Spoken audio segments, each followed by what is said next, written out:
Hello all, PSC turning പോയിൻറ്റിൻ്റെ പുതിയൊരു വീഡിയോയിലേക്ക് എല്ലാവർക്കും സ്വാഗതം. ഇന്നത്തെ വീഡിയോയിൽ കറണ്ട് അഫയേഴ്സുമായി ബന്ധപ്പെട്ട ഒരു മോക്ക് ടെസ്റ്റാണ് ചെയ്യുന്നത്. വിവിധ LDC ഡിഗ്രി ലെവൽ മെയിൻസ് എക്സാമിന് റാങ്ക് നിർണ്ണയിക്കുന്നതിൽ പ്രധാന ഘടകമെന്ന് പറയുന്നത് കറണ്ട് അഫയേഴ്സാണ്.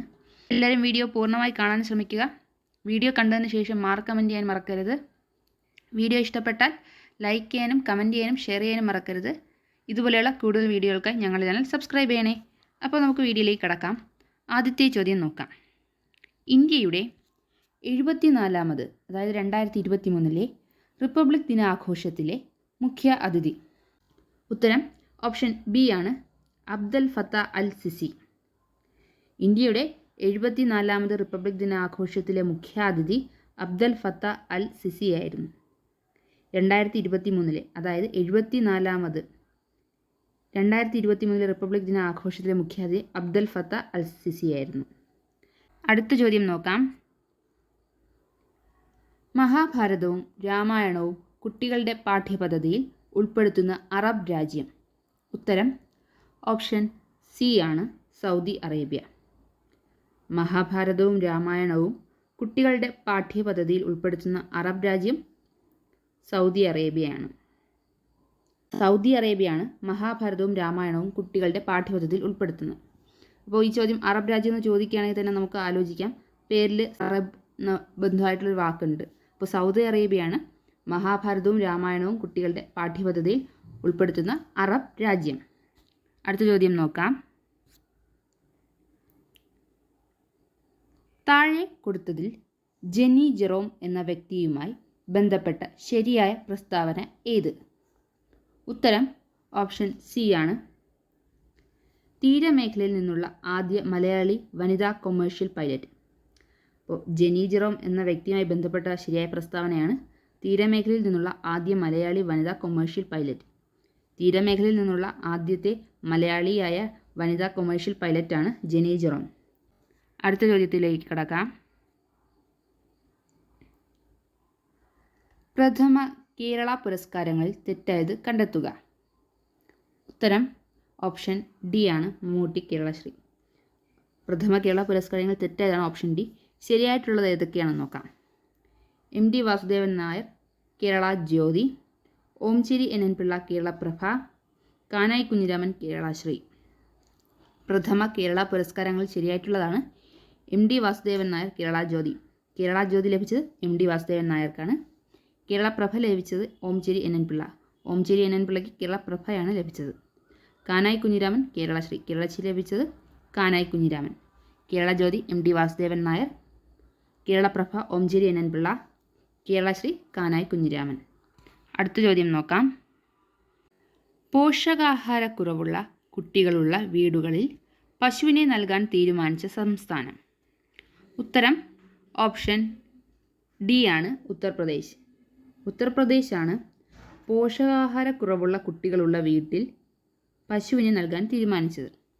പോഷകാഹാരക്കുറവുള്ള കുട്ടികളുള്ള വീടുകളിൽ പശുവിനെ നൽകാൻ തീരുമാനിച്ച സംസ്ഥാനം ഉത്തർപ്രദേശാണ്. ഉത്തർപ്രദേശാണ് പോഷകാഹാരക്കുറവുള്ള കുട്ടികളുള്ള വീടുകളിൽ പശുവിനെ നൽകാൻ തീരുമാനിച്ച സംസ്ഥാനം. അടുത്ത ചോദ്യം നോക്കാം. ഇന്ത്യയിൽ ആദ്യമായി മങ്കി പോക്സ് റിപ്പോർട്ട് ചെയ്ത ജില്ല. ഉത്തരം ഓപ്ഷൻ സി ആണ്, കൊല്ലം. ഇന്ത്യയിൽ ആദ്യമായി മങ്കി പോക്സ് റിപ്പോർട്ട് ചെയ്തത് കൊല്ലം ജില്ലയിലാണ്. കൊല്ലം ജില്ലയിലാണ് ഇന്ത്യയിൽ ആദ്യമായി മങ്കി പോക്സ് റിപ്പോർട്ട് ചെയ്തത്.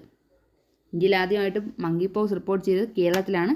കേരളത്തിലെ കൊല്ലം ജില്ലയിലാണ് ഇന്ത്യയിൽ ആദ്യമായിട്ട് മങ്കി പോക്സ് റിപ്പോർട്ട് ചെയ്തത്. അടുത്ത ചോദ്യം നോക്കാം. 2023 ദിനാചരണങ്ങളും അവയുടെ പ്രമേയങ്ങളിലും തെറ്റായ ജോഡി കണ്ടെത്തുക. ഉത്തരം ഓപ്ഷൻ ഡി ആണ്, എല്ലാം ശരിയാണ്. ഏതൊക്കെയാണെന്ന് നോക്കാം. ലോക ആരോഗ്യ ദിനത്തിൻ്റെ പ്രമേയം എല്ലാവർക്കും ആരോഗ്യം എന്നതായിരുന്നു. ലോക തണ്ണീർത്തട ദിനത്തിൻ്റെ പ്രമേയം തണ്ണീർത്തട പുനരുദ്ധാരണം. ലോക പരിസ്ഥിതി ദിനത്തിൻ്റെ പ്രമേയം പ്ലാസ്റ്റിക് മലിനീകരണത്തെ തോൽപ്പിക്കുക. 2023 ദിനാചരണങ്ങളും അവയുടെ പ്രമേയങ്ങളുമാണ് നോക്കുന്നത്. 2023 ആരോഗ്യ ദിനത്തിൻ്റെ പ്രമേയം എല്ലാവർക്കും ആരോഗ്യം എന്നതായിരുന്നു. എല്ലാവർക്കും ആരോഗ്യം എന്നതായിരുന്നു 2023 ലോക ആരോഗ്യ ദിനത്തിൻ്റെ പ്രമേയം. 2023 ലോക തണ്ണീർത്തട ദിനത്തിൻ്റെ പ്രമേയം തണ്ണീർത്തട പുനരുദ്ധാരണം. തണ്ണീർത്തട പുനരുദ്ധാരണമായിരുന്നു 2023 ലോക തണ്ണീർത്തട ദിനത്തിൻ്റെ പ്രമേയം. 2023 ലോക പരിസ്ഥിതി ദിനത്തിൻ്റെ പ്രമേയം എന്തായിരുന്നു? പ്ലാസ്റ്റിക് മലിനീകരണത്തെ തോൽപ്പിക്കുക എന്നതായിരുന്നു.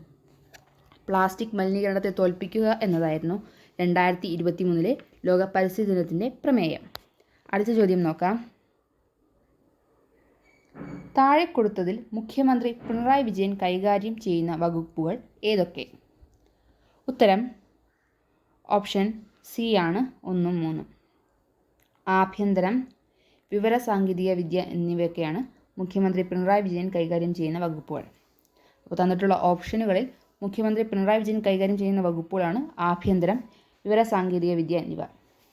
അടുത്ത ചോദ്യം നോക്കാം. ടോക്കിയോ ഒളിമ്പിക്സിൽ ഇന്ത്യ സ്വർണ്ണ മെഡൽ നേടിയ ഇനം ഏത്? ഉത്തരം ഓപ്ഷൻ ഡി ആണ് ജാവലിൻ ത്രോ. ടോക്കിയോ ഒളിമ്പിക്സിൽ ഇന്ത്യ സ്വർണ്ണ മെഡൽ നേടിയത് ജാവലിൻ ത്രോയിലാണ് ടോക്കിയോ ഒളിമ്പിക്സിൽ ഇന്ത്യ സ്വർണം നേടിയത്. അടുത്ത ചോദ്യം നോക്കാം. താഴെ കൊടുത്തതിൽ തെറ്റായ പ്രസ്താവന കണ്ടെത്തുക. ഉത്തരം ഓപ്ഷൻ ഡി ആണ്. ശരിയായിട്ടുള്ള പ്രസ്താവനകൾ ഏതൊക്കെയെന്ന് നോക്കാം. ഗീതാഞ്ജലി ശ്രീക്ക് 2022 രാജ്യാന്തര ബുക്കർ സമ്മാനം ലഭിച്ചത് അവരുടെ രേഖ് സമാധി എന്ന നോവലിൻ്റെ ഇംഗ്ലീഷ് തർജ്ജമയായ ടൂം ഓഫ് സാൻഡ് എന്ന കൃതിക്കാണ്. ഇന്ത്യൻ ഭാഷയിലെ നോവലിൻ്റെ തർജ്ജമയ്ക്ക് ആദ്യമായാണ് രാജ്യാന്തര ബുക്കർ സമ്മാനം ലഭിക്കുന്നത്. ഈ നോവൽ ഇംഗ്ലീഷിലേക്ക് തർജ്ജമ ചെയ്തത് ഡെയ്സി റോക്ക്വെല്ലാണ്. 2022 രാജ്യാന്തര ബുക്കർ സമ്മാനം ലഭിച്ചത് ഗീതാഞ്ജലി ശ്രീക്കാണ്. ഗീതാഞ്ജലി ശ്രീയുടെ നോവലായ രേഖ് സമാധി എന്നതിൻ്റെ ഇംഗ്ലീഷ് തർജ്ജമ ടൂം ഓഫ് സാൻഡ് ആണ്. അത് ഇംഗ്ലീഷിലേക്ക് തർജ്ജമ ചെയ്തത് ഡെയ്സി റോക്ക്വെല്ലാണ്. ആദ്യമായിട്ടാണ് ഇന്ത്യൻ ഭാഷയിലെ നോവലിൻ്റെ ഇംഗ്ലീഷ് തർജ്ജമയ്ക്ക് രാജ്യാന്തര ബുക്കർ സമ്മാനം ലഭിക്കുന്നത്. അടുത്ത ചോദ്യം നോക്കാം. 2023 നവംബർ 1 മുതൽ അതിദരിദ്രരായ വിദ്യാർത്ഥികൾക്ക് സ്വകാര്യ ബസ്സുകളിലും സർക്കാർ ബസ്സുകളിലും സൗജന്യ യാത്ര ഏർപ്പെടുത്തുന്ന സംസ്ഥാനം? ഉത്തരം ഓപ്ഷൻ ഡി ആണ് കേരളമാണ് 2023 നവംബർ 1 മുതൽ അതിദാരിദ്രരായ വിദ്യാർത്ഥികൾക്ക് സ്വകാര്യ ബസ്സുകളിലും സർക്കാർ ബസ്സുകളിലും സൗജന്യ യാത്ര ഏർപ്പെടുത്തിയത്. 2023 നവംബർ 1 മുതൽ അതിദാരിദ്രരായ വിദ്യാർത്ഥികൾക്ക് സ്വകാര്യ ബസ്സുകളിലും സർക്കാർ ബസ്സുകളിലും സൗജന്യ യാത്ര ഏർപ്പെടുത്തിയ സംസ്ഥാനം കേരളമാണ്. അടുത്ത ചോദ്യം നോക്കാം. അംബേദ്കർ എ ലൈഫ് എന്ന പുസ്തകം എഴുതിയത്? ഉത്തരം ഓപ്ഷൻ എ ആണ് ശശി തരൂർ എഴുതിയ പുസ്തകമാണ് Ambedkar A life. Ambedkar A life എന്ന പുസ്തകം എഴുതിയത് ശശി തരൂരാണ് അംബേദ്കർ എ ലൈഫ് എന്ന പുസ്തകത്തിൻ്റെ രചയിതാവ്. അടുത്ത ചോദ്യം നോക്കാം. 5G സേവനങ്ങൾ ആരംഭിച്ച ഇന്ത്യയിലെ ആദ്യ ടെലികോം കമ്പനി? ഉത്തരം ഓപ്ഷൻ ബി ആണ് എയർടെല്ലാണ് 5G സേവനങ്ങൾ ആരംഭിച്ച ഇന്ത്യയിലെ ആദ്യ ടെലികോം കമ്പനി എയർടെല്ലാണ്. അപ്പോൾ എയർടെല്ലാണ് ഇന്ത്യയിൽ 5G സേവനങ്ങൾ ആരംഭിച്ച ആദ്യ ടെലികോം കമ്പനി. അടുത്ത ചോദ്യത്തിലേക്ക് കടക്കാം. കുറ്റകൃത്യ നിയന്ത്രണത്തിന് പോലീസിനെ സഹായിക്കാൻ സത്യനിഷ്ഠ ആപ്പ് പുറത്തിറക്കിയ സംസ്ഥാനം? ഉത്തരം ഓപ്ഷൻ സി ആണ് ഹിമാചൽ പ്രദേശാണ് കുറ്റകൃത്യ നിയന്ത്രണത്തിന് പോലീസിനെ സഹായിക്കാൻ സത്യനിഷ്ഠ ആപ്പ് പുറത്തിറക്കിയ സംസ്ഥാനം. ഹിമാചൽ പ്രദേശാണ് കുറ്റകൃത്യ നിയന്ത്രണത്തിന് പോലീസിനെ സഹായിക്കാൻ സത്യനിഷ്ഠ ആപ്പ് പുറത്തിറക്കിയത്. അടുത്ത ചോദ്യം. ഏകതാ മാൾ, യൂണിറ്റി മാൾ നിലവിൽ വരുന്ന കേരളത്തിലെ ജില്ല? ഉത്തരം ഓപ്ഷൻ എ ആണ് തിരുവനന്തപുരം ജില്ലയിലാണ് ഏകതാ മാൾ നിലവിൽ വരുന്നത്. കേരളത്തിലെ തലസ്ഥാനമായ തിരുവനന്തപുരം ജില്ലയിലാണ് ഏകതാ മാൾ അല്ലെങ്കിൽ യൂണിറ്റി മാൾ നിലവിൽ വരുന്നത്. അടുത്ത ചോദ്യം നോക്കാം. 2023 ഏതു രാജ്യത്തിൻ്റെ സ്വാതന്ത്ര്യ ദിനത്തിലാണ് ജവഹർലാൽ നെഹ്റുവിൻ്റെ പേരിൽ പോസ്റ്റൽ സ്റ്റാമ്പ് പുറത്തിറക്കിയത്? ഉത്തരം ഓപ്ഷൻ എ ആണ് ശ്രീലങ്ക. 2023 ശ്രീലങ്കയുടെ സ്വാതന്ത്ര്യ ദിനത്തിലാണ് ജവഹർലാൽ നെഹ്റുവിൻ്റെ പേരിൽ പോസ്റ്റൽ സ്റ്റാമ്പ് പുറത്തിറക്കിയത്. 2023 ശ്രീലങ്കയുടെ സ്വാതന്ത്ര്യ ദിനത്തിലാണ് ജവഹർലാൽ നെഹ്റുവിൻ്റെ പേരിൽ പോസ്റ്റൽ സ്റ്റാമ്പ് പുറത്തിറക്കിയത്. അടുത്ത ചോദ്യം നോക്കാം. ഗുരു നാനാക്ക് ദേവ്ജി അവാർഡ് ഏർപ്പെടുത്താൻ തീരുമാനിച്ച സംസ്ഥാനം? ഉത്തരം ഓപ്ഷൻ എ ആണ് പഞ്ചാബ്. പഞ്ചാബാണ് ഗുരു നാനാക്ക് ദേവ്ജി അവാർഡ് ഏർപ്പെടുത്താൻ തീരുമാനിച്ച സംസ്ഥാനം. ഗുരു നാനാക്ക് ദേവ്ജി അവാർഡ് ഏർപ്പെടുത്താൻ തീരുമാനിച്ച സംസ്ഥാനം പഞ്ചാബാണ്. അടുത്ത ചോദ്യം നോക്കാം. കേരളത്തിലെ ആദ്യത്തെ മറൈൻ ആംബുലൻസ്? ഉത്തരം ഓപ്ഷൻ സി ആണ് പ്രതീക്ഷ. കേരളത്തിലെ ആദ്യത്തെ മറൈൻ ആംബുലൻസ് ആണ് പ്രതീക്ഷ. അപ്പോൾ പ്രതീക്ഷയാണ് കേരളത്തിലെ ആദ്യത്തെ മറൈൻ ആംബുലൻസ്. അടുത്ത ചോദ്യം നോക്കാം. മോട്ടോർ വാഹന വകുപ്പിൻ്റെ സേവനങ്ങൾ ഓൺലൈൻ ആക്കുന്നതിനായുള്ള സംവിധാനം? ഉത്തരം ഓപ്ഷൻ സി ആണ് വാഹൻ. മോട്ടോർ വാഹന വകുപ്പിൻ്റെ സേവനങ്ങൾ ഓൺലൈൻ ആക്കുന്നതിനുള്ള സംവിധാനമാണ് വാഹൻ. വാഹനാണ് മോട്ടോർ വാഹന വകുപ്പിൻ്റെ സേവനങ്ങൾ ഓൺലൈൻ ആക്കുന്നതിനുള്ള സംവിധാനം.